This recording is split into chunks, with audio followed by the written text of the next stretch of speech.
जैसे सूर्य है, पृथ्वी है, चांद है, ये कहाँ रहते हैं? आपसे प्रश्न पूछ रहा हूं। सूरज कहाँ रहता है? सूरज किसके ऊपर रुका हुआ है? ये पृथ्वी किसके ऊपर रुकी हुई है? ये चांद किसके ऊपर रुका हुआ है? एक चांद किसी चीज में चिपका है क्या? नहीं। ये सूरज कहीं चिपका है क्या? नहीं। ये पृथ्वी किसी फाउंडेशन पर रुकी हुई है क्या? नहीं। पृथ्वी स्वतः में रुकी हुई है, स्वतः अपने आप में, और घूमती भी है।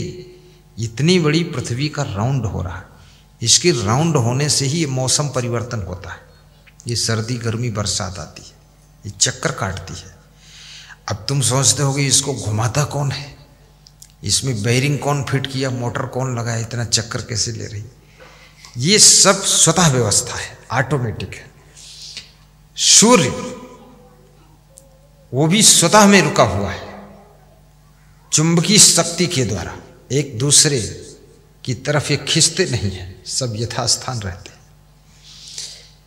ऐसे ही आत्मा ये स्वतः में स्थिर होगी, ये किसी के ऊपर नहीं रुकेगी, ये स्वतः अपने आप में स्थिर रहेगी, अपने आप में, स्वयं में। ये किसी के ऊपर डिपेंड नहीं रहेगी। यदि ये डिपेंड रहेगी तो मुक्ति होगी भी नहीं, क्योंकि जिस पर डिपेंड है उसके बंधन में है फिर ये, तो मुक्त कैसे होगी फिर? और मुक्त होने का मतलब पर निर्भर नहीं रहेगी, स्वनिर्भर हो गई, अपने आप में स्थिर रहेगी, तभी इसको मुक्त कहा जाता है। और मुक्ति जीते जी, कबीर साहब कहते हैं, जियत न तरे मोये का तरिहो जियत ही जो न तरे। कबीर साहब कहते हैं जीते जी तुम मुक्त नहीं हुए तो मरने के बाद क्या मुक्त होगे? जीवन में ही तरिए, अपने को तारिए, बुराइयों से तर जाइए, मुक्त होइए, अवगुणों से मुक्त होइए, काम क्रोध लोभ मोह ईर्ष्या द्वेष से मुक्त होइए,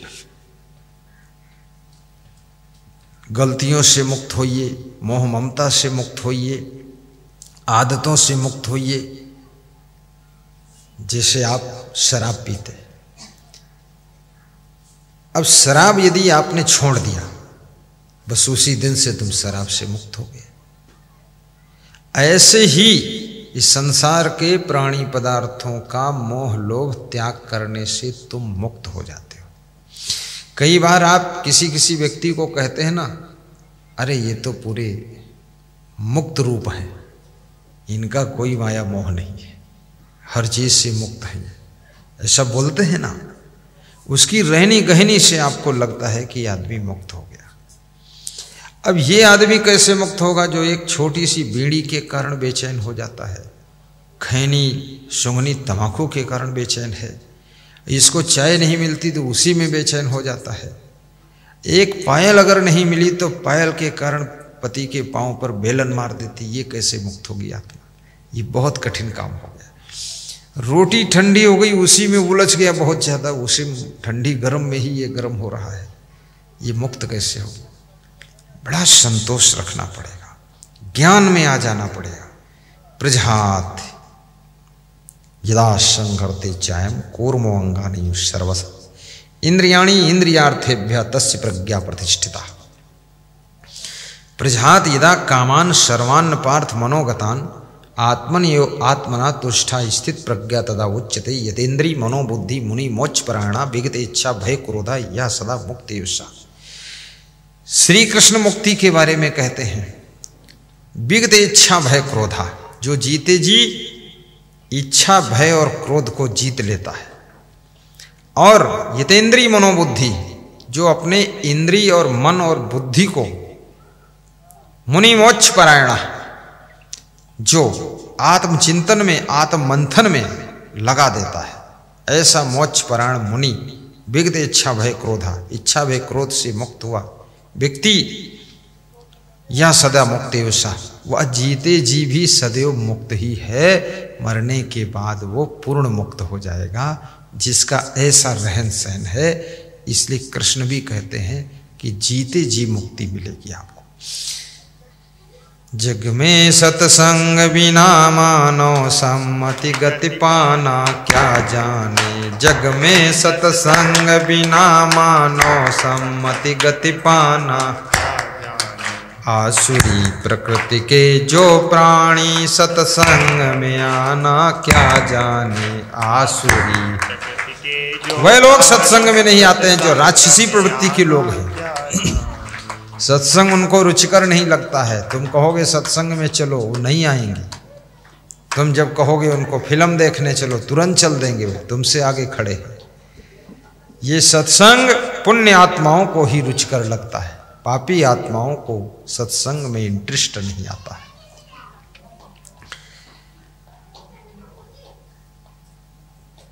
तब मारीच हृदय अनुमाना। नवहि विरोधे नहीं कल्याणा। सब गाइए। नवहि विरोधे नहीं कल्याणा। मारीच भी ज्ञानी है,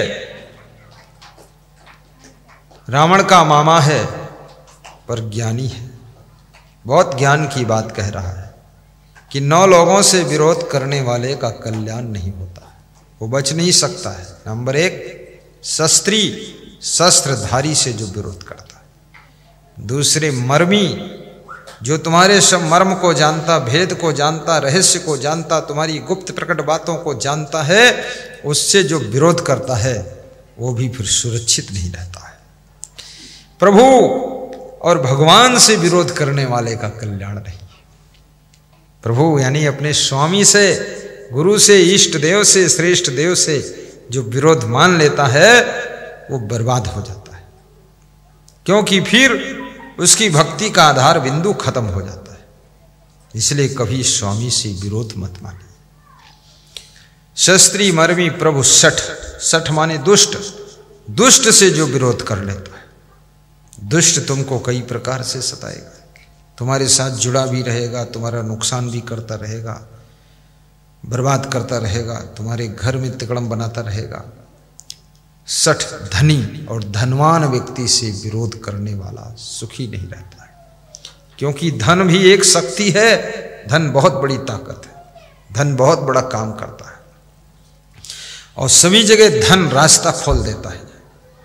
इस दुनिया में, इस लोक में धन का तो बड़ा महत्व है। कितनी रिश्वत होती है, रिश्वत से कितनी बाजी पलट जाती है। पैसा का खेल कितना निराला हुआ, पैसे से वोट पलट जाती, सपोर्ट पलट जाती है, और पैसे के बल पर कितने बड़े बड़े गलत सही कांड होते, कार्यक्रम होते। पैसा पुण्य के भी काम करने में मदद करता है और पैसा पाप के काम करने में मदद करता है। पैसा जिंदगी देने में भी मदद करता है और पैसा तुमको मौत देने में भी मदद करता है। पैसे से ऐसी दवा मिलेगी कि आप मौत के मुंह से निकलकर बाहर आ जाओगे, ऐसा डॉक्टर इलाज कर देगा। और पैसे से ही जहर भी मिलेगा कि आप उसको पीकर मर भी जाओगे। इसलिए धनवान व्यक्ति से बुद्धिमान आदमी कभी भिड़ता नहीं, क्योंकि धनवान के पास जो धन की ताकत है। पर याद रखना, धन से भी ज्यादा शक्तिशाली होता है कौन? चरित्रवान, बुद्धिमान, विवेकवान। भगवान राम के पास में धन नहीं है, लेकिन धर्म है, विवेक बहुत है उनके पास, चरित्र है उनके पास। इसलिए राम की जीत हुई थी और धनवान रावण की हार हो गई थी। धन से भी ज्यादा ताकत है तुम्हारा चरित्र, तुम्हारा विवेक, तुम्हारी बुद्धि, तुम्हारी सूझबूझ, तुम्हारे सद्गुण, तुम्हारा सदाचार, ये उससे बड़ी ताकत है। इस ताकत को पहचानिए। शस्त्री मर्मी प्रभु सठ धनी, वैद्य बंदी कवि भान से गुनी। वैद्य, वैद्य यानी जो इलाज करता है, उससे भी दुश्मनी नहीं बढ़ाना चाहिए, खुश रखना चाहिए डॉक्टर को, वैद्य को। बंदी बंदी माने जो तुम्हारे गुणगान करने वाले लोग हैं, जो कवि लोग हैं, उनसे भी विवाद मत कीजिए, अन्यथा वे तुम्हारे उल्टा कविता बनाकर गा देंगे, तुम्हारा सम्मान खत्म हो जाएगा। और गुणी गुणवान व्यक्ति से विरोध मत करो। भानस, भानस माने भंडारी, भोजन बनाने वाले से विरोध मत करो, नहीं भोजन में नाराज हो जाएगा, थोड़ा पॉइजन मिला देगा। भंडारी से विरोध करना, हर घर में भंडारी बैठा हुआ है, जो भोजन बनाती हैं महिलाएं, इनसे वाद विवाद मत करिए, इनके हाथ में जिंदगी है। इसलिए कितने पति लोग कहते हैं अपनी पत्नी से कि तुम मेरी जान हो, वास्तव में वो जब चाहेगी तुम्हारी जान खींच देगी, निकल जाएगी जान। इसलिए उसको खुश भी रखिए, नाराज मत करिए। और कभी भंडारी को भी कोई डांट दे, समझा दे, तो उसको बदला नहीं लेना चाहिए, अपना सुधार करना चाहिए भोजन में। परंतु मारीच कहता है इनसे सबसे सावधान जरूर रहना चाहिए। तब मारीच हृदय अनुमाना, न वही विरोधे नहीं कल्याणा। शस्त्री मरमी प्रभु सठ धनी, वैद्य बंद कवि भानस गुनी। गुणवान व्यक्ति जो है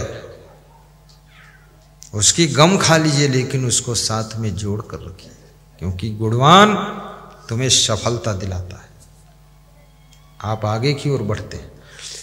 आपके घर में यदि गुणवान सदस्य हैं तो आप जो भी संकल्प लोगे वो सफल हो जाएगा।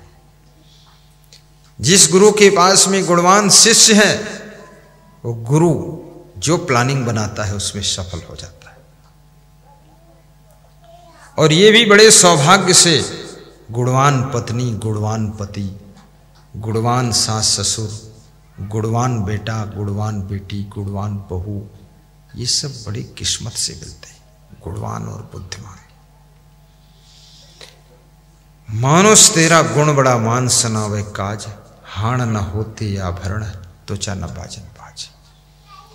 मनुष्य को कलाएं अपने अंदर विकसित करना पड़ता है, तो गुणों को भी प्रोग्रेस करना पड़ता है। गुण और कला में अंतर होता है। गुण जैसे सहनशीलता, ये गुण है। भोजन बनाना ये एक कला है। माइक चलाना एक कला है। लेकिन गम खाना एक गुण है। गुण और कला जब दोनों आपके पास कंप्लीट होंगे तो सफलता का द्वार खुलेगा। कितने लोग कलाकार तो बहुत हैं, लेकिन गुणविहीन है। काम करने की कला है पर सहन शक्ति का गुण नहीं है। गुस्सा बहुत आती है, क्रोध बहुत आता है, नाराज बहुत जल्दी होते, जिसके कारण उनको कोई काम पर लगाता ही नहीं।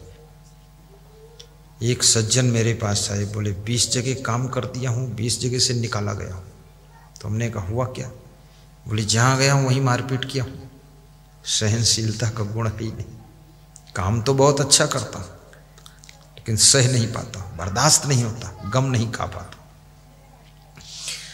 ये सहनशीलता का गुण आपकी कलाओं को प्रयोग करने में बहुत बड़ी हेल्प करता है। जिस दुकानदार में सहनशीलता है, ग्राहक की गम खा करके भी अपने बिजनेस में सफल हो जाता है।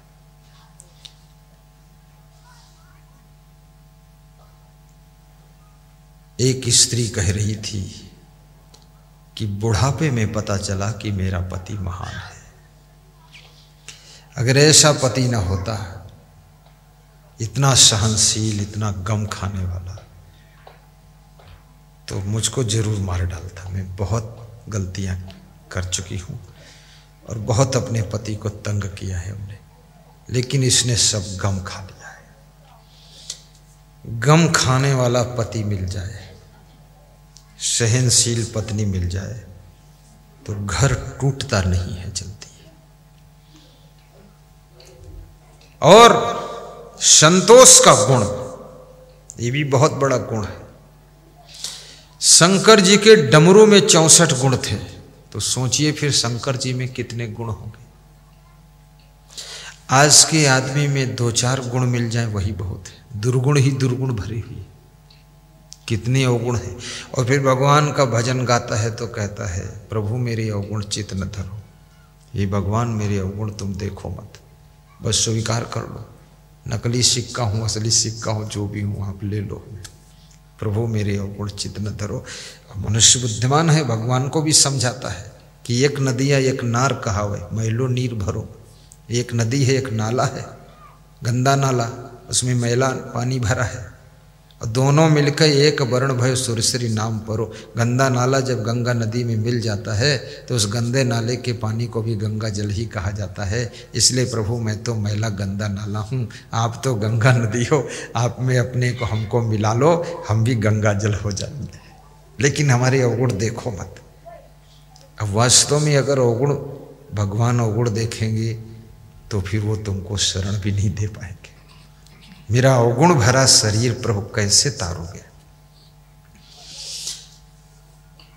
शास्त्रों में लिखा है, मनुष्य के जितने शरीर में रोम है, रोम रोम में अवगुण भरा हुआ है, बहुत अवगुण है, और जन्म जन्म से सब अवगुण तमाम दुर्गुण। प्रभु मेरे अवगुण। देखिए, ये कोरोना बहुत कठिन बीमारी है, संक्रमण है, वायरस है, छुआछूत की बीमारी है। इसलिए गुरु जी के पास कोई आना तो मास्क लगा कर